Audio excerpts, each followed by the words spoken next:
आज आपण बनवणार आहोत क्रिस्पी एग रॅप। त्यासाठी मी इथे घेतला आहे एक बारीक चिरलेला कांदा, लांबट चिरून घ्यायचा आहे। त्याच्यामध्ये मी थोडा टोमॅटोही ॲड घेतला आहे, तुम्ही इतर भाज्याही घेऊ शकता। त्यानंतर त्याच्यात मी कोथिंबीर, हळद, काळी मिरी पावडर, मीठ, धने पावडर आणि थोडा चाट मसाला, थोडा लिंबू पिळून घेतलेला आहे आणि तिखटानुसार आपण त्याच्यामध्ये चिली फ्लेक्स ॲड केलेले आहे। हे सगळं साहित्य एकत्र करून घ्यायचं आहे। त्यानंतर 2 अंडी फोडून त्यात थोडं मीठ घालून ते फेटून घ्यायचे आहे।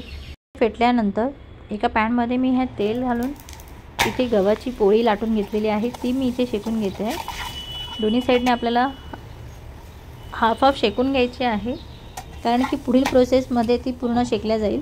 आणि त्यावर आता ही फेटलेली अंडी घातली आहेत, सगळ्या साईडने पसरवून घ्यायचं आहे। अंड्याचं मिश्रण हे पूर्ण चपातीला लावून घ्यायचं आहे।